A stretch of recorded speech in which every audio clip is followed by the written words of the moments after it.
మీ అందరికీ కూడా ప్రత్యేక వందనాలు తెలియజేస్తున్నాను. బాగున్నారండి? దేవునికి స్తోత్రాలు చెల్లించుదాం. హల్లెలూయా.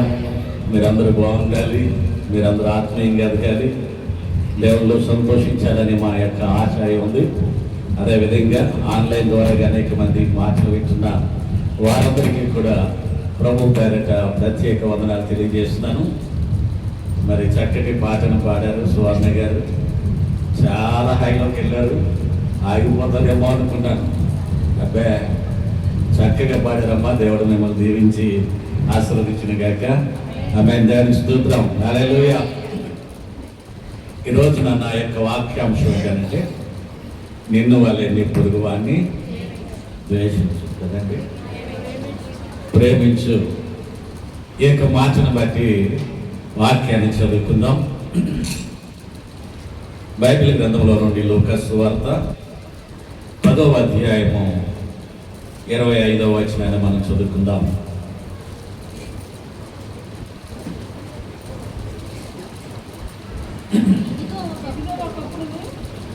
లూకా సువార్త 10వ అధ్యాయము 25వ వచనం. ఇదిగో ఒకప్పుడు ధర్మశాస్త్రోపదేశకుడు ఒకడు లేచి, బోధకుడా, నిత్య జీవమునకు వారసునగుటకు నేనేమి చేయవాలని ఆయనను శోధించుచు అడిగాను. చాలండి. ఇక్కడ మనం గమనించినట్లయితే ప్రభు అయినటువంటి యేసుక్రీస్తు 70 మంది శిష్యులకు బోధ చేస్తూ ఉన్నాడు. ఆ శిష్యులతో పాటు అనేక మంది ప్రజలు ఆ ప్రాంతానికి వచ్చారు. వారందరూ కూడా యేసయ్య చెప్పే ప్రతి మాట ఎంతో ఆశ్చర్యంగా వింటున్నారు. ఎందుకనంటే జ్ఞానం లేనటువంటి వారికి జ్ఞానాన్ని ఇచ్చేవాడు ఆయన. ఆయన మాట ఒక ప్రత్యేకమైనదిగా ఉంటుంది. యేసయ్య మాట, యేసయ్య మాట ఆదరణ ఇచ్చేటువంటిదిగా, ధైర్యాన్ని కలగజేసేటువంటిదిగా, మనసులో ఉండేటువంటి ప్రతి బాధను తొలగించి నెమ్మదినిచ్చేదిగా ఉంటుంది. అందుచేత ఆయన ఎక్కడ ఉన్నప్పటికైనా సరే అనేక మంది ప్రజలు యేసయ్య దగ్గరికి వచ్చేవారు. శిష్యులతో మాట్లాడుతున్నారు, అనేక విషయాలు తెలియజేస్తున్నాడు. దాంట్లో నుండి ఒక ఆయన లేచి నిలబడ్డాడు. ఏమిటి సంగతి అని అంటే, యేసు ప్రభు వారిని శోధించడానికి ఒక ఆయన లేచి నిలబడ్డాడు. ఆయన ఎవరనంటే ధర్మశాస్త్రోపదేశకుడు. అంటే ధర్మశాస్త్రం గురించి బాగా తెలిసినటువంటి వాడు, వాక్యాన్ని ఉపదేశించేటువంటి వాడు.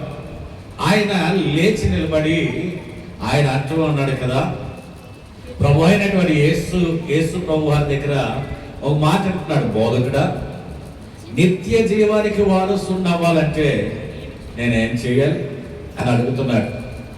అడుగుతూ ఉన్నప్పుడు, నువ్వు ధర్మశాస్త్రోపదేశకుడు కదా, నీకు అన్ని తెలిసినటువంటి వాడు, నీ బోధించేటువంటి వాడు, అసలు నువ్వేమనుకుంటున్నావు?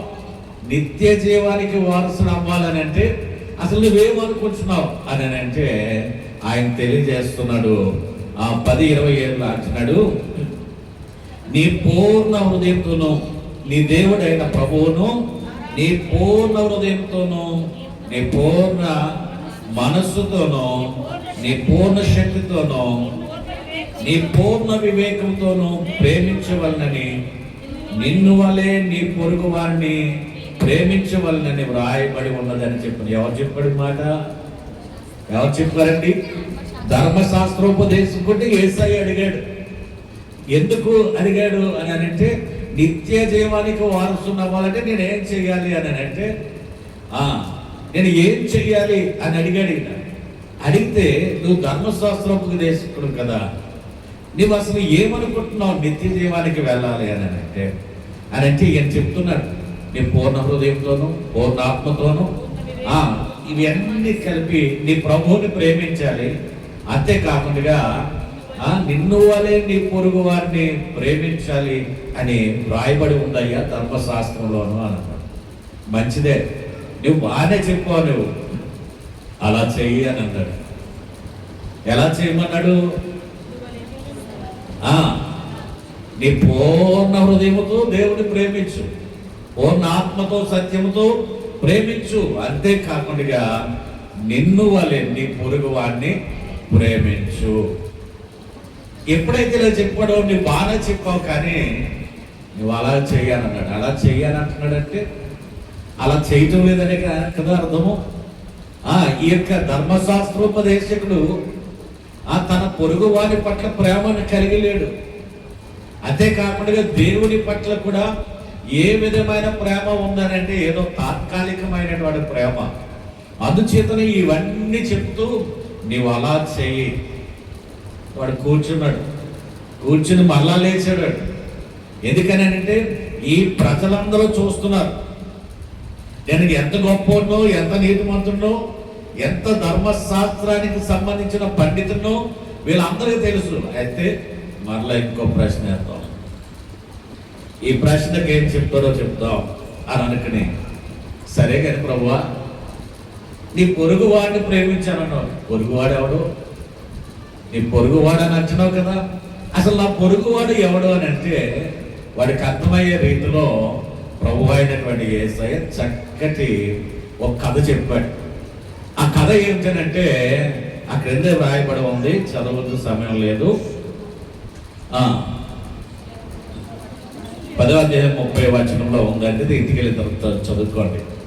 ఒకడు యెరూషలేము నుండి యెరికో పట్టణానికి దిగి వెళ్ళొచ్చు దొంగల చేతిలో చిక్కుకున్నాడు. అయితే ఆ దొంగలు వాడిని చితకబాదారు, వాడి దగ్గర ఉన్నాయని లాక్కున్నారు, వారి బట్టలు కూడా లాగేసుకున్నారు. అయితే అక్కడికి కొంతమంది వచ్చారు, ఎవరో వారికి సహాయం చేయలేదు, ఒక్క ఆయన మాత్రమే సహాయం చేశారు. ఇక్కడ గమనించినట్లయితే లేఖనాల్లో వ్రాయబడి ఉంది, ఏమని వ్రాయబడి ఉందని అంటే దొంగల చేతిలో చిక్కినప్పుడు వాళ్ళు ఏం చేశారండి, వాళ్ళు ఏం చేశారంటే వాడి దగ్గర ఉన్నాయన్నీ కూడా లాక్కున్నారు. నిజంగా దొంగలు ఎంత కక్కుర్తోలు అంటే వాడు వేసుకున్న బట్టలు కూడా లాక్కెళ్ళిపోయినట్ట. అంత కక్కుర్తి దొంగలు కూడా ఉంటారా అనిపించింది. ఆ యొక్క వస్త్రాలు కూడా లాక్కి వెళ్ళిపోయారు, చావగొట్టారు, ప్రక్కన పడి ఉన్నాడు. ఇక లేవలేనటువంటి పరిస్థితి. ఆ పరిస్థితిలో ఉన్నప్పుడు అటుపక్కగా ఎవరు వచ్చారంటే మొట్టమొదటిగా యాజకుడు వచ్చాడట. ఎవరు చెప్పండి? యాజకుడు అదే మార్గం గుండా వెళ్తున్నాడు. ఈ మాటలన్నీ ఎవరు చెప్తున్నారనంటే ఈ ధర్మశాస్త్రోపదేశకుడికి ప్రభు అయినటువంటి యేసయ్య ఒక కథ చెప్తూ ఉన్నాడు. నేను ఒక మాట చెప్తున్నా, ఉపమానం చెప్తున్నాను, అది విని ఎవడు పొరుగువాడో నువ్వే చెప్పాలి అని అన్నాడు. సరే చెప్పాలంటే చెప్తున్నాడు ఈ కథని. చెప్తూ ఉన్నప్పుడు ఆ మార్గము గుండగా యాజకుడు ఒకడు వెళ్ళాడు. వాడు వెళుతూ అటువైపుకి చూచాడు. ఎవరి వైపుకి? దెబ్బలు తిని చచ్చేవాడిగా పడి ఉన్నటువంటి వాడి వైపుకి తిరిగి చూచాడు. కానీ నేనేమనుకున్నాడు తెలుసా? యాజకుడు వీడు చచ్చేలాగా ఉన్నాడు, ఎందుకు వచ్చిన తలనొప్పురా, మనం వెళ్తే మళ్ళీ మనకు అంటుకుంటుంది, పోదామని అక్కడి నుంచి వెళ్ళిపోయాడు. రెండో వాడు వచ్చాడు, లేవీయుడు. వాడు కూడా అలాగే చూచాడు. లేవీయుడు కూడా చూచాడు. చూచినటువంటి వాడు కూడా మనకి ఎందుకు వచ్చింది ఇది, ఎందుకు మనం వాడిని పట్టించుకోవాలి, వెళ్ళిపోయాడు. మూడవదిగా సమరయుడు అనేటువంటి వాడు వచ్చాడు. సమరయుల్ని యూదులు ఎలా చూస్తారంటే చాలా నీచంగా చూస్తారు, అంతరాని వారిగా చూస్తారు. కానీ ఈ యొక్క సమరయుడు ఆ ప్రాంతానికి రాగానే అటువైపు చూసినప్పుడు వాడు ఆ నేల మీద పడి ఉండటం, వాడు బాధపడటం, కేకల వైపు ఇవన్నీ చూచాడు. వాడి మనసు తరుక్కుపోయింది. ఎవరి మనసు? సమరయుని యొక్క మనసు తరుక్కుపోయింది. అయ్యో ఎవడో వీడు ఎక్కడి నుంచి వస్తున్నాడో తెలియదు, కానీ ఎవడో వీడిని చితకబాదాడు, వీడు ఒంటి మీద ఉన్నటువంటి వస్త్రాలు కూడా లాగేసుకున్నాడు. వీడు ఎవరో తెలియదు, కానీ వీడికి సహాయం చేయాలి, వీడికి సహాయం చేయాలి. ఒళ్ళంతా దెబ్బలే ఉన్నాయి, ఏం చేయాలి? ఉన్నటువంటి నూనెతో అదంతా కూడా శుభ్రపరిచాడు. ఆ శుభ్రపరిచేసినటువంటి తర్వాత వాడు వాహనం మీద ఎక్కించుకుని వెళ్ళాడు, ఓచకోల వారింటికి వెళ్ళాడు. అక్కడికి వెళ్ళటమే కాకుండా వాడికి ఆ యొక్క శరీరం మీద తగిలినటువంటి ఆ గాయములన్నీ శుభ్రం చేసి వాడికి ఆహారం పెట్టమన్నాడు, వాడిని ఒక రోజు ఉండిమ్మని చెప్పాడు. అంతేకాకుండా అక్కడ వాళ్ళు ఏం చేశాడు అని అంటే ఒక 2 దేనారాలు కూడా అక్కడ ఇచ్చాడు. ఇంచుమించు 2 రూపాయలు అనుకుంటా. 2 రూపాయలు అని అంటే అప్పట్లో 2 రోజుల జీతం అది. ఆ 2 రోజుల జీతం ఎవరికి ఇచ్చాడంటే పోటుకొల వారి ఇంటికి ఇచ్చాడు. ఎందుకు? ఇదిగో ఈయనెవరో నాకు తెలీదు, పలానా చోట కొంచెపడ్డాడు, పడిపోయాడు, నాకు చాలా జాలేసింది, బాధపడ్డాను, ఇటువంటి వారికి సహాయం చేస్తే బాగుంటుందని తీసుకొచ్చాను, నీవు కూడా వీడికి సహాయం చేయి ఇచ్చాడు. ఆ డబ్బులు కూడా అక్కడ ఇచ్చి ఆయన వెళ్ళాడు. మరుసటి రోజు వచ్చాడు, ఇంకా ఎంత అయిందో అడిగాడు, ఇచ్చాడు, వారికి సహాయం చేశాడు. ఈ కథను యేసయ్య ధర్మశాస్త్రోపదేశంగా చెప్పాడు. చెప్పి ఇప్పుడు పొరుగువాడు ఎవడో అని అంటే ఎవడైతే ఆ దెబ్బలు తగిలినటువంటి వాడికి సహాయం చేశాడో, వాడి గాయములు కట్టాడో, వాడికి వాడిని తీసుకుని వెళ్ళి ఆహారం పెట్టించాడో వాడే పొరుగువాడు. ఇప్పుడు అంటున్నాడు ప్రభు, ఇప్పుడు నీకు అర్థమైంది కదా, నీవు అలాగే చేయాలని అంటున్నాడు. దేవునికి స్తోత్రం, హల్లెలూయా. జ్ఞానవంతుడండి యేసయ్య. యేసయ్యని ఎవరన్నా ప్రశ్నించడానికి వస్తే వాడు ఫూల్ అవ్వాల్సిందే. యేసయ్య జ్ఞానం ముందు ఏ మానవుని జ్ఞానము కూడా పని చేయదు. వీడు అనుకున్నాడు నేను నీతిమంతుడిగా తీర్చబడాలనుకున్నాడు ధర్మశాస్త్రం చేసుకుని. కానీ ప్రభు అంటున్నాడు నీ నోటితోనే చెప్పావు ఎవడు పొరుగువాడు అనేటువంటిది. ఆ పొరుగువానికి ఏం చేశాడు? మేలు చేశాడు, సహాయం చేశాడు. నీవు కూడా అలాగే చేయి. దేవునికి స్తోత్రాలు చెల్లించుదాం. హల్లెలూయా. మొట్టమొదట వెళ్ళినటువంటి వాడు ఎవరండి? యాజకుడు వెళ్ళాడు. యాజకుడు చేసే పని ఏంటి? బోధ చేసే ఆ బోధ ఏంటి అని అంటే ఆ పొరుగు వారిని ప్రేమించాలి, సహాయం చేయాలి, దిక్కులేనటువంటి వాడిని, దరిద్రుడిని, వస్త్రహీనుడిని అందరినీ చూడాలి అని సమాజం అంతటికి బోధ చేసి వారందరినీ కూడా ఈ మాటలు చెప్తూ యేసయ్య ప్రేమకు దగ్గర చేయవలసినటువంటి ఒక యాజకుడే ఆ యొక్క పడిపోయినటువంటి వాడిని చూచి నాకెందుకులే తలుపు పని, ఎందుకు వచ్చిన పని, తప్పించుకుని వెళ్ళిపోయాడు. అక్కడ తప్పించుకుని వెళ్ళిపోయినప్పుడు యాజకుని యేసయ్య చూడలేదా? లేవీయుడు వచ్చాడు, వాడు కూడా తప్పించుకుని వెళ్ళిపోయాడు, వాడిని యేసయ్య చూడలేదా? చూచాడు. ఇక్కడ ఆలోచన చేసినట్లయితే ఈ యొక్క సమరయుడు అనేటువంటి వాడు వాడిని చాలా నీచంగా చూస్తారు కదా. వాడు మన దగ్గరికి వెళ్ళి వాడిని పట్టుకుని ఆ గాయాలు తుడిచాడు, ఇవన్నీ చేశాడు. కానీ వాడు అనుకోవచ్చు కదా, వీడు నా కులం వాడైనా, నా జాతి వాడైనా, నా దేశం వాడైనా, నాకు సంబంధించినటువంటి సమరయుడైనా వీడు ఎవడై ఉంటాడు? ఆలోచన చేశాడా అని అంటే ఏ ఆలోచన చేయలేదు. వాడు పడి ఉన్నాడు, వాడికి సహాయం చేయాలి, ఇదే సహాయం చేయాలి, ప్రేమించాలి, వాడిని కట్టాలి, వాడికి ఆహారం పెట్టాలి అనే మనసు, అది దేవునికి కలిగినటువంటి మనసు. దేవునికి స్తోత్రాలు చెల్లించుదాం. హల్లెలూయా. ఆ మనసుని ఎవడు కలిగి ఉన్నాడంటే ఎవరైతే ఆ సమరయుడు నీచంగా చూస్తున్నాడో ఆ సమరయుడు. కానీ యాజకుడు చేయాలి, లేవీయుడు చేయాలి, వారిద్దరూ చేయలేకపోయారు. సమరయుడిని ఏర్పాటు చేశాడు, సమరయుడు చేశాడు. దేవునికి స్తోత్రాలు చెల్లించుదాం. హల్లెలూయా. ఇక్కడ మనం ఆలోచన చేసినట్లయితే మనకు కూడా ఇటువంటి వాళ్ళు అనేక మంది బాధల్లో ఉన్నటువంటి వారు, కష్టాల్లో ఉన్నటువంటి వారు, తిండి లేక బాధపడుతున్నారు, ఇటువంటి వారు అనేక మంది మనకు కనిపిస్తున్నారు లేదండి? చెప్తాం, మీకు ఎవరికైనా కనిపిస్తున్నారా? మీకు కనిపిస్తున్నారో లేదో కానీ అదేంటో మేము బయటకు వెళ్తే మాకే కనిపిస్తారు.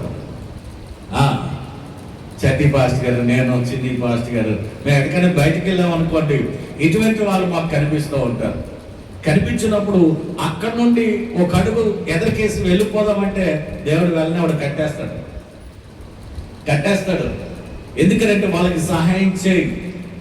ఈ రోజున నేను తెలియజేస్తున్నాను అని అంటే, ఒకనొకప్పుడు మన వీధిలో ఆ లెప్రసీ వాళ్ళు ఉండేవారు చూసారు. లెప్రసీ వాళ్ళు డ్రమ్ము కొట్టుకుంటూ పాట పాడుకుంటూ వీధుల్లోకి వచ్చేవారు. వాళ్ళ ముఖాలు గమనిస్తే మొత్తం ముఖం అంతా కూడా ఏవేవో కొట్టుకుపోయి దెబ్బలు తగిలి ఉండేవి. వాళ్ళ కాళ్ళు చేతులు పెద్ద పెద్ద కట్లు కట్టుకుని ఉండేవారు. ఈ రాజమండ్రిలో అడుక్కునే వాళ్ళు లేకపోవటానికి, ఆ యొక్క లెప్రసీ వాళ్ళు అడుక్కునే వాళ్ళు లేకపోవటానికి గల కారణం ఏంటంటే, మొట్టమొదటి మా నాన్నగారు. దేవునికి స్తోత్రాలు చెల్లించుదాం. హల్లెలూయా. రెండవదిగా మరి ఆయన పిల్లలుగా ఉంటున్నటువంటి మేము. ఎందుకు నేను చెప్తూ ఉన్నానంటే, లెప్రసీ వాడిని ఎవరైనా ముట్టుకుంటారా? లెప్రసీ వాడు అడుక్కున్నటువంటి వాడి ఇంటికి ఎవరైనా వెళ్తారా? ఎవరైనా సహాయం చేస్తారా అని అంటే ఎవరు సహాయం చేయరు. మా నాన్నగారు మాకు నేర్పించారు. మేము వారి కాళ్ళు పట్టుకుని వాళ్ళకి ఆ డ్రెస్ని చేసి వారికి కట్లు కట్టేవాళ్ళం. మేము వారికి కట్లు కట్టేవాళ్ళం. ఈ ముఖమంతా దెబ్బలు ఎందుకు దెబ్బలు ఉన్నాయి అని అంటే, వారి బాధను వాళ్ళు మర్చిపోవటానికి అనునిత్యము సారా ఇవన్నీ కూడా తాగేసేవారు. వాళ్ళు తాగేసి ఆ మత్తులో వాళ్ళని ఎవరిని కొడుతున్నారో తెలిసేది కాదు. భార్యను కొట్టేసేవాడు, ఇంటి ప్రక్కన కొట్టేసేవాడు, ఎవరెవరో కొట్టేసేవాడు, ఆ కింద పడి దొల్లేసేవారు, రక్తాలు కారకుండా ఉండేవారు. ఇటువంటి పరిస్థితులలో యేసయ్య మమ్మల్ని అక్కడికి పంపించినప్పుడు వాళ్ళకి భోజనం పెట్టడమే కాదు కానీ ఆత్మీయ ఆహారాన్ని పెట్టడం మేము వారికి అలవాటు చేస్తాం. దేవునికి స్తోత్రాలు తెలుస్తాం. హల్లెలూయా. వారికి ఆత్మీయ ఆహారాన్ని పెట్టి ఈ త్రాగుడు నుంచి విడుదల పొందే విధంగా వారిని చేస్తాం. వారిని చేయటం కాకుండా వారికి ఆహారాన్ని పెట్టాం, వారికి వస్త్రాలు ఇచ్చాం, వారికి షెల్టర్స్ కట్టించాం, ఇండ్లు కట్టించాం. అంతేకాకుండా వారి కాళ్ళకేంటి చేతులకేంటి మందులు వేసి కట్లు కట్టేవాళ్ళు. ఎందుకో తెలుసా? వేసవి కాలంలో వారి చెప్పులు లేకుండా బయటకు వస్తే వాడి అరికాలంలో ఉన్నటువంటి ఆ యొక్క చర్మం రోడ్డు కంటికి పోతుంది. వాడికి తెలియదు. లెప్రసీ వాళ్ళు బాగా చెప్తున్నారండి. నడుచుకుంటా వస్తే ఆ కాళ్ళకు ఉన్నటువంటి చర్మం రోడ్డు కంటికి పోతుంది. అయినా తెలియదు. తిప్పుల్లో వాడు అలా వెళ్ళిపోతాడు. వాడి ఇంటికి వెళ్ళినటువంటి తర్వాత చూసుకుంటే అడుగుని ఆ చర్మం ఉండదు. భయంకరమైనటువంటి బాధ అండి. అది బాధ తట్టుకోలేక సారా తాగారు. అటువంటి వాళ్ళకి మీరు అడుక్కోవటానికి వెళ్ళదు. మేము మీకు బియ్యం ఇస్తాం, మీరు వండుకోగలిగితే వండుకోండి, లేదో చెప్పండి అనేవాళ్ళు. అనేక సార్లు మేము ఇక్కడి నుంచే భోజనాలు వండించి తీసుకెళ్ళి వారికి పెట్టేవాళ్ళం. ఆ ఆహారం పెట్టాం. ఇప్పటికీ కూడా చట్టి పాస్టర్ గారు, నేను కూడా అనేక మంది లెప్రసీ వాళ్ళకి మేము సహాయం చేస్తూనే ఉన్నామండి. వాళ్ళకి బియ్యం ఇస్తూ ఉన్నాం. డబ్బులు మాత్రం అలవాటు చేయలేదు. కారణం ఏంటి తెలుసా? డబ్బులు కనుక ఇస్తే వారు ఇంకొక విధంగా త్రాగుడికి బానిసలు అయిపోతారు. ఈ రోజున వాళ్ళు త్రాగుడికి బానిసలు అవ్వలేదు, మానేశారు. వారు చక్కగా అక్కడికి వెళ్ళి దేవుని గురించి చెప్తున్నప్పుడు ఎంత శ్రద్ధగా వింటారో. మిమ్మల్ని ఎవరినైనా కనుక తీసుకుని వెళ్ళామనుకోండి, వెంటనే కింద వెళ్ళిపోతారు. ఎందుకో తెలుసా? కింద వెళ్ళిపోతారు. ఆ జబ్బుని చూసి కాదు. అక్కడికి వెళ్ళగానే వాళ్ళు చేసే పని ఏంటంటే ఒకేసారి అందరూ హల్లెలూయా చెప్తారు. హల్లెలూయా చెప్పారంటే పైన ఆకలి ఎగిరిపోతాయి అనమాట. అంత గట్టిగా చెప్తారండి వాళ్ళు. ఒకసారి ఫారినర్స్ తీసుకుని వెళ్తే అల్లిపోయారు వాళ్ళు. ఎదరికి వచ్చేవాడు వెనక్కి వెళ్ళిపోయాడు. ఏంటని ఆ తర్వాత తెలుసుకుని మనలో వచ్చి చాలా సంతోషించారు. ఎందుకంటే దేవుని బిడ్డలుగా వారు మార్చబడ్డారు. వారికి బియ్యం ఏంటి, బట్టలు ఏంటి, వారికి అన్నీ కూడా మేము చూస్తూ ఉన్నాం. చట్టి పాస్టర్ గారు మరి ఇక్కడ తాడేపల్లిగూడెం, అమలాపురం అటు సైడ్ ఇస్తున్నారు. నేను కూడా కాకినాడ, అంతేకాకుండా ఇక్కడ రాజమండ్రి కొన్ని ప్రాంతాల్లో నేను చేస్తూ ఉన్నాను.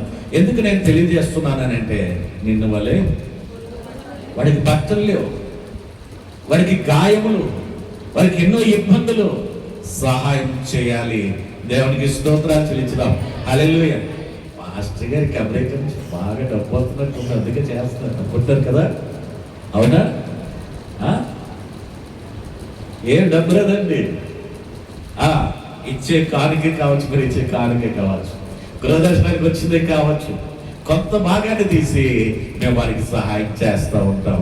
అదంతా మీ ప్రేమను బట్టి, మీ ప్రార్థనను బట్టి మేము ఈ రోజు వరకు వారికి సహకరిస్తూనే ఉన్నాం. దేవునికి స్తోత్రాలు చెల్లించున్నాం. హల్లెలూయా. అనేక మంది విధవరాలకి, అనేక మంది తల్లిదండ్రులు లేని పిల్లలకి, అనేక మంది దైవ సేవకులకు, వీరందరికీ కూడా చేయగలుగుతున్నాం అంటే ఏంటంటే దేవుడు మమ్మల్ని ప్రేరేపించాడు. దేవునికి స్తోత్రాలు చెల్లించుదాం. హల్లెలూయా. ప్రభువు అంటున్నాడు, నిన్ను వలే నీ పొరుగు వాడిని ప్రేమించు. సాధ్యమా అంటే అసాధ్యమే. నీకు లేకుండా ఎదటి వారికి ఆహారం పెట్టగలవా అని అంటే పెట్టలేవు. సపోజ్ ఒక అడుక్కునేవాడు వచ్చాడు, అమ్మా ఆకలేస్తుంది భిక్షాందేహి అంటాడు. వెంటనే అమ్మాయితో చెప్తావు, రాత్రి పాసిపోయినా ఉంది కదా తీసుకొచ్చి అడిగేసి అంటావు. అదే నీ ఇంటికి చుట్టం వచ్చాడు అనుకో, అన్నం పెడతావా? వేడి వేడి అన్నం, మంచి కూరలు. ఏంటి తేడా? తేడా ఏంటి మనం ఆలోచిస్తే? ఒకరిని ఒక రకంగానో ఒకరిని ఒక రకంగా ప్రేమిస్తున్నాం. కానీ ప్రభు అయినటువంటి యేసయ్య ఏమంటున్నాడు అంటే, ఇక్కడ ఏం చెప్తున్నాడు? నిన్ను వలే. ఏమంటున్నాడండి? నువ్వు ఏది తింటున్నావో అదే పెట్టు. నువ్వేమో మాంసం కూర ఇంట్లో పెట్టుకుని చారేసి పెడితే ఎలా ప్రయోజనం ఏంటి? నిన్ను వల్ల నీ పొరుగు వాడిని ప్రేమించు. ఒక చిన్న ఉదాహరణ చెప్తున్నాను. కాకినాడలో ఉన్నటువంటి సంపూర్ణ అనే ప్రాంతంలో ఉన్న ఒక పాస్టర్ గారు బయటికి గృహ దర్శనానికి వెళ్ళారని, ఆ పాస్టర్ గారు ఏం చేశారనంటే, ఇంట్లో కోడిగుడ్డు కూర వండిందంట. ఈలోపు కోడిగుడ్డు కూర వండేసి చక్కగా కూర్చుంది, కొంచెం రెస్ట్ తీసుకుందామని. ఈలోపు అడుక్కునేవాడు వచ్చాడంట. అడుక్కునేవాడు వచ్చి, అమ్మ కొంచెం అన్నం ఉంటే పెట్టండి అని అంటే అన్నం పెట్టి చారు ఇచ్చిందంట. చారు ఇచ్చిన తర్వాత, అమ్మ ఏదైనా కొంచెం కూర ఉంటే వేయండి అని అంటే, అప్పుడు ఆవిడ ఏం చేసిందనంటే కోడిగుడ్డు లోపల ఉండిచ్చి ఆ గ్రేవీ తీసుకెళ్ళి ఆయనకి వేసిందంట. ఆయన తింటూ అన్నాడంట, అమ్మ కోడిగుడ్డు కూడా ఇవ్వ అని అడిగాడంట. ఏమన్నాడు? గుడ్డు కూడా వేయమ్మా అని అన్నాడట. లేదు, మాస్టర్ గారు బయటకు వెళ్ళారు, చారు వేసుకుని కోడిగుడ్డు వేసుకుని తింటాడు, నీకు వేసేస్తే మాస్టర్ గారికి ఎలాగా అని అంటే, వందనాలు తల్లి తినేస్తుంది అని చెప్పి ఆ గ్రేవ్ తోటి తినేసేసి, అటు తర్వాత కొంచెం మంచినీళ్ళు ఇవ్వమానంటే ఒక గ్లాసులో మంచినీళ్ళు తీసుకొస్తే అక్కడ ఒక ఏంటది డబ్బా ఏదో ఉంటుంది కదా పట్టుకోవడానికి, క్యాన్, ఆ చిన్న క్యాన్ లాంటిది ఉంటే ఆ క్యాన్ ఇలా పట్టాడంట. ఒక గ్లాసు నీళ్ళు తీసుకొచ్చి ఆ క్యాన్లో వేస్తే ఆ కటకట నీళ్ళు తాగేసేసి మిగిలిన నీళ్ళు ఇలా పంపేటప్పటికి పెద్ద నీళ్ళు అయిపోయినాయి అంట. మొత్తం వాకిలు తడిచిపోయింది. ఏంటి, నేను వేస్తుంది గ్లాసు నీళ్ళే కదా, కటకట తాగేసాడు ఈయన. అటు తర్వాత ఇలా ఒప్పితే మొత్తం వాకిలంతా తడిచిపోయింది. ఎన్ని నీళ్ళు ఎక్కడి నుంచి వచ్చినాయి అని అంటే, ఆయన అమ్మ నీకు చాలా వందనాలు అని చెప్పి అక్కడి నుంచి వెళ్ళిపోతూ ఉన్నప్పుడు మీద వేసుకున్నటువంటి ఒక టవలు అక్కడ కంచికి తగిలి అక్కడ ఉండిపోయిందంట. అటు తర్వాత ఈయన అలాగే వెళ్ళిపోతుంటే, ఎప్పుడు చూడలేదు అడుక్కునేవాడిని, ఎవరబ్బా నేను వేసినటువంటి నీళ్ళేమో కొంచెం, కానీ బింది నీళ్ళు పంపాడు ఎవరని ఇలా చూస్తూ ఉంటుంటే అంత దూరం వెళ్ళి ఆయన కనిపించకుండా మాయమైపోయాడంట. ఎత్తున్నారా? కనిపించకుండా మాయమైపోయినప్పటికీ, అమ్మో ఈయనెవరు, నా దేవుడే నా ఇంటికి వచ్చాడేమో అని ఇంట్లోకి వెళ్ళిపోయి, నా భర్త రావాలి, పాస్టర్ గారు వచ్చిన వెంటనే నేను చెప్దాం అని అనుకుని పాస్టర్ గారి గురించి వచ్చి రాగానే ఆయనకు ముందు అన్నం పెట్టేద్దాం. అన్నం పెట్టేసిన తర్వాత విషయాన్ని చెప్తామని అన్నం పెట్టేసి కోడిగుడ్డు వేసి చారు పక్కనెట్టిందంట. ఆయన తింటూ ఉండి ఆ కోడిగుడ్డు తీసిన నోట్లో పెడితే భయంకరం చేదైపోయిందంట. అది ఏంటి ఎంత చేదుగా ఉందనంటే, అప్పుడు విషయాన్ని చెప్పిందంట, అయ్యా ఒక ఆయన ఎవరో వచ్చారండి, ఆయన అన్నం పెట్టమన్నారు, పెట్టాను, కూర వేసాను, కోడిగుడ్డు కూడా వేయమన్నాడు, లేదు పాస్టర్ గారికి అని చెప్పాను, ఆయనకి గ్లాసు నీళ్ళు వేసాను, తాగాడు, అక్కడ ఒప్పాడు, అదంతా తడిచిపోయింది, అయ్యా ఉండు నేను ఇప్పుడే వస్తాను. ఆయన వేసుకుని వెళ్ళినటువంటి ఆ యొక్క టవలు మన కంచికి తగిలింది, అది తీసుకొస్తాను అని బయటకు వెళ్ళేటప్పటికి ఆ బయట కంచికి తగిలి ఉన్నటువంటి టవల్ కూడా లేదు. తనతో చెప్తే పాస్టర్ గారు అన్నారట, యేసయ్య మన ఇంటికి వచ్చాడు, నువ్వు ఎందుకు అలా చేస్తావు, నువ్వు ఆ చారు నాకు వండించి ఆ కోడిగుడ్డు అడిగినప్పుడు వేసేయలేకపోయావా అన్నాడంట. నేను ఎందుకు మాట తెలియజేస్తున్నా తెలుసా? నీ తండ్రి, నీ పరమ తండ్రి యేసయ్య నీ ఇంటికి ఎప్పుడు వస్తాడో, ఏ రకంగా వస్తాడో, ఏ స్థితిలో వస్తాడో, ఎక్కడికి వస్తాడో తెలీదు. అందుకే ప్రభు అంటున్నాడు, నిన్ను వల్లే నీ పొరుగు వాడిని ప్రేమించు అని అంటున్నాడు. నీవు ఆకలిగా ఉన్నప్పుడు ఆహారం తిందామని ఎంతో ఆశతో అక్కడ కూర్చుని ఉంటావు, కూర్చుని ఉండే సమయంలో బయట నుంచి కేక వినిపిస్తుంది. ఏమిటా కేక? అమ్మా ఆ గ్లాస్ ఇప్పుడు కుదరదు, వెళ్ళు అని అంటావు. నీకు ఆకలేసినప్పుడే ఆయనకి ఆకలేస్తుంది. ఆ సమయంలో నిన్ను ప్రశ్నించడానికి, అంటే నిన్ను పరీక్ష చేయటానికి ప్రభు అయిన దేవుడు నీ ఇంటికి వచ్చినప్పుడు పొమ్మంచినవా, నీ దాంట్లో నుంచి కొంచెం తీసుకుని ఆయనకి వేస్తున్నావా? గమనించండి, బైబిల్లో ఉన్నటువంటి మాటలు కనుక మనం చూస్తే అక్కడ ఉంది, అక్కడ ఏమని వ్రాయబడి ఉందనంటే మనం చూస్తే కొన్ని మాటలు ఉన్నాయి. రోమ పత్రిక 13వ అధ్యాయము 8వ వచనంలో అక్కడ ఒక మాట వ్రాయబడి ఉంది. అక్కడ ఏమని వ్రాయబడి ఉందనంటే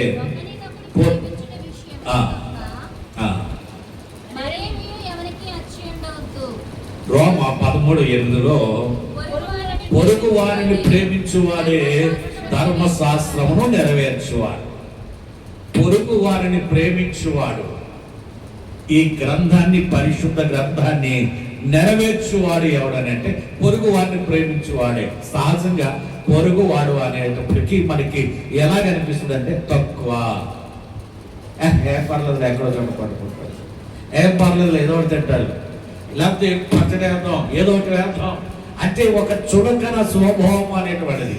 ప్రభువు అంటున్నాడు పొరుగు వారిని ప్రేమించువాడే ధర్మశాస్త్రమును నెరవేర్చువాడు అంటున్నాడు. అంతేకాకుండా కొరింథీయులకు రాసిన మొదటి పత్రిక 10వ అధ్యాయము 24వ వచనంలో అంటున్నాడు, ఎవడును తన కొరకే కాదు ఎదుటి వాని కొరకు మేలు చేయ చూచుకున్న వాళ్ళను.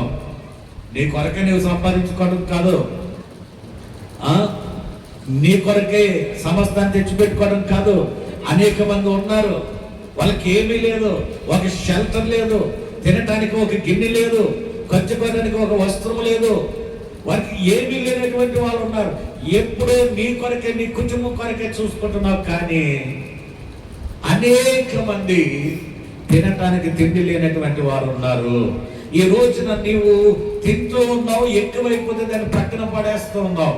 కొంతమంది పెట్టినటువంటిది కూడా కూర సరిలేక ప్రక్కన గెంటేస్తూ ఉంటారు. అది లేక ఎంతమంది బాధపడుతూ ఉన్నారు. ఈ రోజున మనం ఆలోచన చేసినట్లయితే కొన్ని దేశాల్లో ఆహారం లేక మట్టి తిని బ్రతికే వాళ్ళు చాలా మంది ఉన్నారు. మట్టి తిని బ్రతికే వాళ్ళు. దేవుని కృపను బట్టి మనల్ని దేవుడు ప్రేమించి చిన్న గొప్ప ఉద్యోగాన్ని, వ్యాపారాన్ని ఇచ్చి 2 పూటల ఏది కొదువ లేకుండా, లోటు లేకుండా యేసయ్య మనల్ని పోషిస్తూ ఉన్నప్పుడు ఆహారం మీద చేతులేసి, అయ్యా ఈ యొక్క ఆహారం ఎంతమందికి లేదో కనికరించండి, మీరు నాకు ఈ ఆహారం ఇచ్చారు, మీకు వందనాలు. ఇటువంటి వారి కొరకు నేను సహాయపడాలనే మనసు నాకు ఉందయ్యా. ఇదిగో నా బియ్యంలో నుంచి, నాకు ఇచ్చినటువంటి దాంట్లో నుంచి, బియ్యములో నుండి, కిరణాలో నుండి, లేకపోతే నాకు ఇచ్చిన జీతంలో నుండి, నాకు ఇచ్చినటువంటి యొక్క వ్యాపారంలో నుండి కొద్ది భాగాన్ని నా పొరుగు వారి కొరకు నేను తీస్తున్నాను.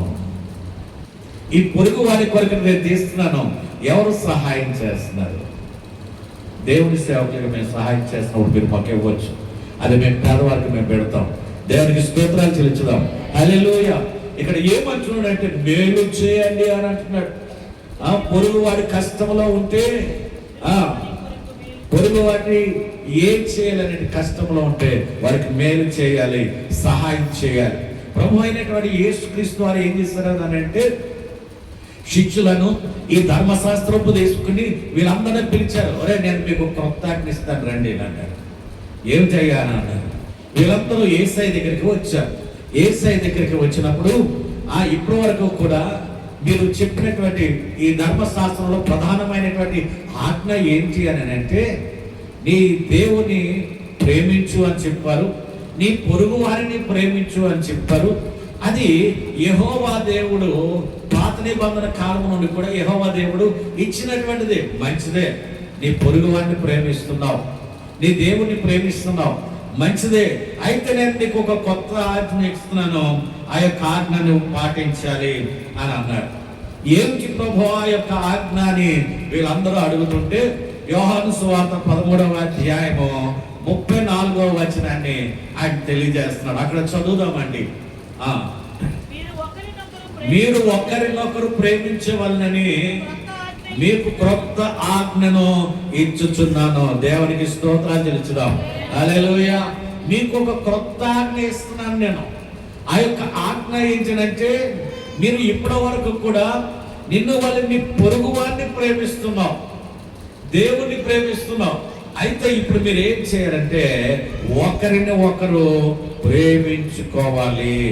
అయ్యా అది ఎలా? ఏమిటది? ఏమిటి అని అంటే, నీ పొరుగు వారిని నువ్వు ప్రేమిస్తున్నావు, మంచిదే. కానీ నీ తోబుట్టుని నువ్వు ప్రేమించడం లేదు, నీ సహోదరుని నువ్వు ప్రేమించడం లేదు, నీ సహోదరిని నువ్వు ప్రేమించడం లేదు. ప్రభువా, నా అన్నయ్య నాకు చాలా అన్యాయం చేశాడు, నా తమ్ముడు నాకు చాలా అన్యాయం చేశాడు, నా చెల్లి నాకు చాలా అన్యాయం చేసింది, మా అక్క నాకు చాలా అన్యాయం చేసింది. నేను ఎలాగా వారిని ప్రేమించగలను? నేను ప్రేమించలేనయ్యా, నాకు సాధ్యం కాదు అనేవారు లేరా? పొరుగు వాడిని ప్రేమిస్తున్నావు కానీ నీ తోబుట్టు నువ్వు ప్రేమించలేకపోతున్నావు. అందుకని అంటున్నాడు, ఏమంటున్నాడు అంటే, ఒకరినొకరు ప్రేమించుకోనండి. ఈ కొత్త ఆజ్ఞ ఏంటంటే, నీ తోబుట్టు కంటే నీ పొరుగు వాడిని నువ్వు బాగా ప్రేమిస్తున్నావు, కానీ నీ తోబుట్టుని నువ్వు దూరం చేసుకుంటున్నావు. అందుచేత నువ్వు ఇప్పుడు ఏం చేయాలి అని అంటే, ఒకరిని ఒకరు ప్రేమించాలి. ఎంతమంది ఉన్నారు ఇక్కడ మందిరంలో ఇటువంటి మనసు కలిగినటువంటి వారు? ఎంతమంది ఉన్నారు?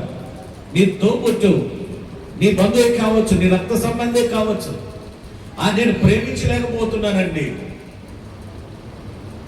నాకు చాలా అన్యాయం చేశారండి, నేను ప్రేమించలేకపోతున్నాను అని అంటున్నా. ప్రభు అంటున్నాడు, ఇది ఎలాగ సాధ్యమని నువ్వు అంటే, అది సాధ్యమే. నువ్వు చేయి, అది నీకు సాధ్యమే అంటున్నాడు. దేవునికి స్తోత్రాలు చెల్లించుదాం. హల్లెలూయా. ఎందుచేతనంటే, నీ సహోదరుని ప్రేమించలేనటువంటి నీవు నీ ప్రభువుని నీవు ఎలా ప్రేమిస్తావు ప్రశ్నిస్తావు అన్నాడు. ఈ రోజున మనం చూసినట్లయితే ఇక్కడ అంటున్నాడు, అయ్యా నాకు అసాధ్యమైనది వాళ్ళని ప్రేమించటం, మరలా వాళ్ళతో సహవాసం చేయటం, ప్రేమ కలిగి ఉండటం నాకు అసాధ్యమే అని అంటే ప్రభు ఏమంటున్నాడు తెలుసా? అక్కడ రోమీయులకు రాసిన పత్రిక 12వ అధ్యాయము 18వ వచనంలో అక్కడ ఒక మాట తెలియజేస్తున్నాడు. 12వ అధ్యాయం 18వ వచనం చూడండి. సఖ్యమైతే మీ చేతనైనంత మట్టుకు సమస్త మనుషులతో, ఏమంటున్నాడండి? సఖ్యమైతే సమస్త మనుషులతో ఎలా ఉండాలంటండి? సమాధానంగా. ఈ రోజున అక్క చెల్లెలకి పడదు, కొట్టుకుంటూ ఉంటారు, అన్నదమ్ములకి పడదు, ఇంకా కుటుంబాల్లో కలతలో ఈ ఏదన్నా ఒకవేళ కుటుంబంలో జరిగితే తమ్ముడికి తెలియదు, లేకపోతే అన్నయ్యకి తెలియదు, అక్కకి తెలియదు, ఎక్కడో ఉన్నటువంటి వారిని తెలుస్తుంది. అందుకే మాట చెప్తున్నాడు, నువ్వు పొరుగు వాడిని ప్రేమిస్తున్నావు, మంచిదే, కానీ నీ తోబుట్టుని నువ్వు దూరం చేసుకుంటున్నావు, నీ రక్త సంబంధం నువ్వు దూరం చేసుకుంటున్నావు. నీ ప్రేమ ఎలా ఉందనంటే, ప్రేమలో వ్యత్యాసం అనేటువంటి కనిపిస్తుంది. నువ్వు ఇప్పుడు ఎలా ఉండాలనంటే, అందరినీ సమానమైన భావంతో ప్రేమించాలి. దేవునికి స్తోత్రాలు చెల్లించుదాం. హల్లెలూయా. మాక్సిమం ట్రై చేయగలరు. సఖ్యమైతే నీ చేతనైనంత మట్టుకు నువ్వు సమస్త మనుషులతో నువ్వు ఎలా ఉండాలి అని అంటే, సమాధానంగా ఉండు. దేవునికి స్తోత్రాలు చెల్లించుదాం. హల్లెలూయా. గమనించినట్లయితే యేసు ప్రభు వారిని ఎవడైతే అప్పగించనై ఉన్నాడో, 12 మంది శిష్యులలో ఇస్కరియోతు యూదా అనేటువంటి వాడు, ఆ 12 మంది శిష్యుల్లో ఉన్నటువంటి ఇస్కరియోతు యూదా, వాడు ఎప్పటి వరకు ఉన్నాడనంటే ప్రభువుని పట్టి అప్పగించేటంత వరకు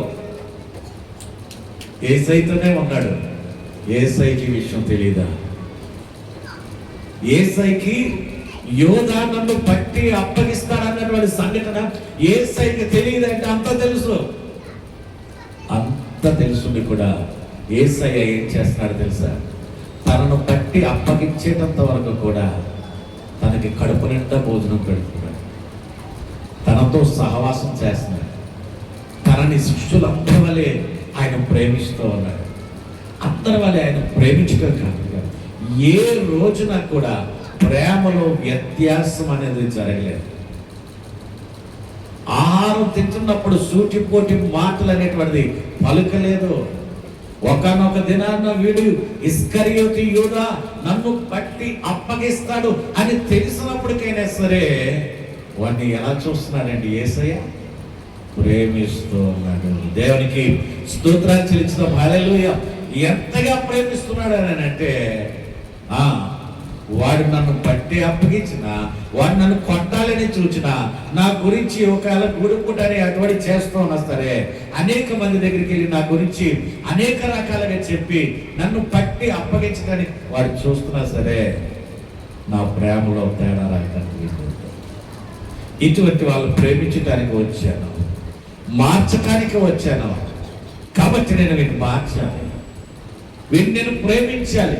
దేవుని మనసు అది. అందుకని ఆయన అంటున్నాడు, నిన్ను వల్ల నీ పొరుగువాన్ని ప్రేమించు, అంతేకాకుండా అందరినీ సమానభావంతో చూడు, అందరినీ నువ్వు ప్రేమించు. దేవునికి స్తోత్రాలు చెల్లించుదాం. హల్లెలూయా.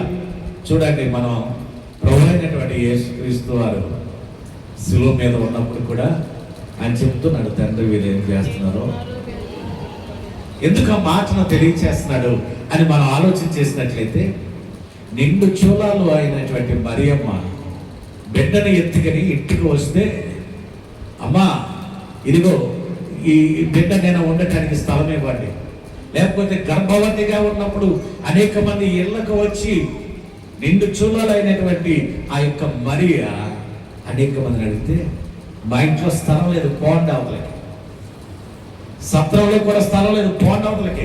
అంటే మనుషులలో ప్రేమ ఉందా, అసూయ ఉందా అనేటువంటిది మనం చూసినట్లయితే ఏముంది చెప్పండి? ప్రేమ కనుంటే, అయ్యో నిండు చూలాలు గర్భం ధరించి ఉంది, బాధలు నొప్పులు వస్తున్నాయి, అయ్యో నా ఇంట్లో పెట్టుకోవాలి, సహాయం చేయాలి అనే మనసు ఎవరికన్నా ఉందానంటే ఎవరికి ఆ మనసు లేదు. పోండి అవతలకి ఎంత తలపేసుకున్నాడు. అందుకే ప్రభు అంటున్నాడు, నీవు నిన్ను నీ కుటుంబాన్ని నువ్వు ఎంతగా అయితే ప్రేమిస్తున్నావో నీ పొరుగు వాళ్ళని కూడా నువ్వు అదే విధంగా నువ్వు ప్రేమించాలి. ఒక స్త్రీ గర్భవతిగా ఉండి బాధలు పడి నీ ఇంటికి వచ్చి తలుపు కొడితే, పో అవతలకి, నా ఇంట్లో స్థలం లేదని చెప్పావు అని అంటే నీకు అసలు ప్రేమ ఉందా? లేదు. ఈ విధంగా అనేక మంది మనం కలిగి ఉన్నామేమో. ఎవరైనా మన ఇంటికి వచ్చి మనం ఏదైనా అడిగినప్పుడు లేదు పోవట్లేకని ఒకవేళ గట్టి వేస్తున్నామేమో. మన స్వభావం ఎలా ఉందనంటే ప్రేమించే వారిగా కాకుండా అసూయ చూపించే విధంగా ఒకవేళ మనం ఉన్నామేమో. ఈ రోజున ఈ మాటలు వింటున్నటువంటి నిన్ను యేసయ్య ప్రేమిస్తున్నాడు. యేసయ్య ఒకవేళ ప్రేమించకుండా నువ్వు అనేక సార్లు ఆయనకి ఇష్టంగా లేకుండా అనేక సార్లు నువ్వు పడిపోయినప్పుడు, ఆయనకు దూరస్తులు అయిపోయినప్పుడు, ఆయనకు కోపాన్ని కలిగించినప్పుడు, నీకు బాధ వచ్చినప్పుడు ప్రార్థిస్తే, మొన్న నన్ను ఎంత బాధ పెట్టావు, నీకు సహాయం చేయడం పో అవతలకి అని అంటే మనం ఏమైపోదు. మనకి రోగం వచ్చినప్పుడు, మనకేవో ఆపరేషన్ జరుగుతున్నప్పుడు, మనకి ఆర్థిక ఇబ్బంది వచ్చినప్పుడు, మనకి సమస్యలు వచ్చినప్పుడు, ఏమో గొడవలు అవుతున్నప్పుడు, ఏదో విపత్తు మన మీదకి వస్తున్నప్పుడు, ఏం పర్లేదు, నేను నీకు సహాయం చేయను, నీ చుట్టూ దుర్గముగా నేను ఉండను, నీ చుట్టూ ఏమైనా ఖచ్చితంగా నేను తీసేస్తున్నాను, నేను నీకు సహాయం చేయను అని అంటే మనం ఏనాడో మనం నాశనం అయిపోయి ఉండేవాళ్ళమేమో.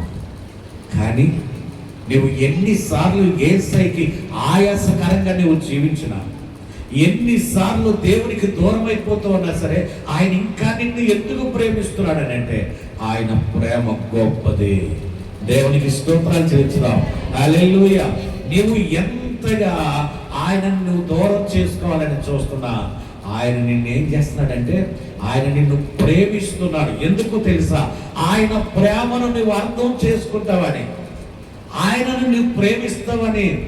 ఎందుకు అంత బాధ బాధ్యత ఏమొచ్చింది, అంత ప్రేమ ఎందుకు వచ్చింది యేసయ్యకు అని అంటే, నీ కొరకు నా కొరకు ఆయన పట్టణంలో ఒక ఇల్లు కడుతూ అన్నాడు. దానికి నీ పేరు పెట్టేశాడు, నా పేరు పెట్టేశాడు. అక్కడ ఆ ఇంటికి మన పేర్లు పెట్టాడు. పేర్లు పెట్టి నువ్వు ఈ లోకంలో చేస్తున్న ఈ పనులను బట్టి మంచిగా దాన్ని అలంకరిస్తావు అన్నాడు. ఈ లోపు నీవు దేవునికి ఇష్టమైనటువంటి దానిగా, ఇష్టమైనటువంటి వాడిగా కాకుండా నీ ఇష్టం ప్రకారం నువ్వు జీవిస్తూ ఉన్నట్లయితే దేవుడు బాధపడుతూ ఉన్నాడు. అయినప్పటికైనా సరే ఇంకా నా బిడ్డ నా దగ్గరికి వస్తుంది, మనసు మార్చుకుని నా దగ్గరికి వస్తారు, నన్ను ప్రేమిస్తారు అని ఆ గృహాన్ని అలాగే వండిస్తున్నాడు ఆయన.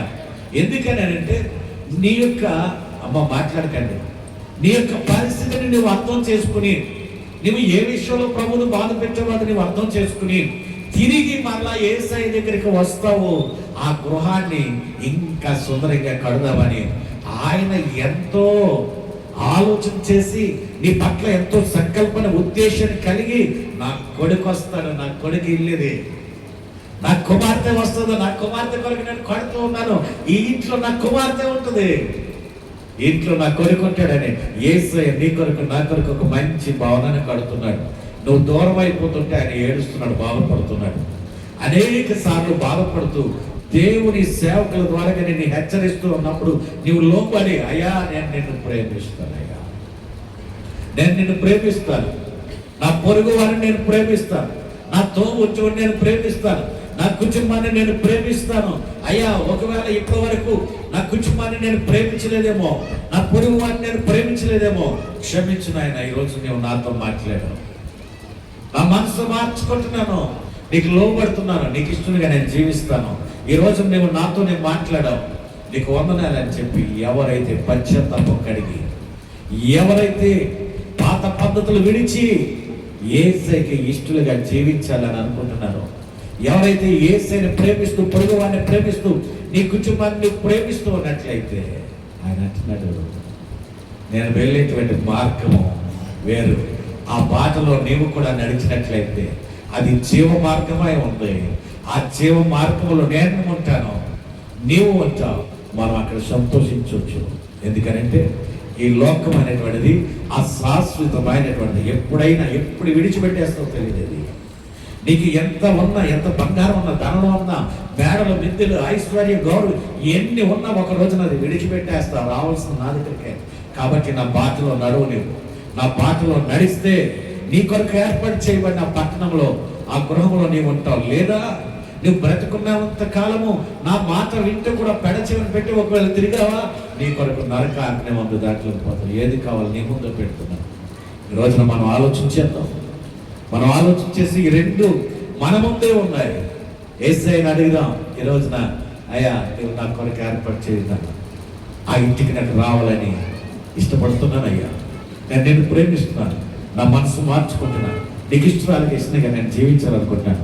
ఈ రోజున నీ వాక్యాన్ని విని నేను లోబడుతున్నాను, నా చేయి పట్టుకుని పైకి లేవనెత్తండి నాయన, ఆ జీవ మార్గంలో నన్ను నడిపించండి నాయన, ఆ పరలోక పట్టణంలో నన్ను వారసురాలుగా చేయండి నాయన, నీ కొరకు నేను జీవిస్తాను, ఈ లోకంలో ఎంతకాలం ఉన్నా అంతకాలం నీకు ఇష్టంలాగా నేను ఉంటానని నువ్వు యేసయ్యతో చెప్పినట్లయితే యేసయ్య నీ చేయి పట్టుకుని నేను పైకి లేవనిస్తాడు, ఆయన రాజ్యంలో వారసురాలుగా ఆయన నిలబెడతాడు. దేవుడి వాక్యాన్ని మనం ఇంట్లో దీవించును గాక.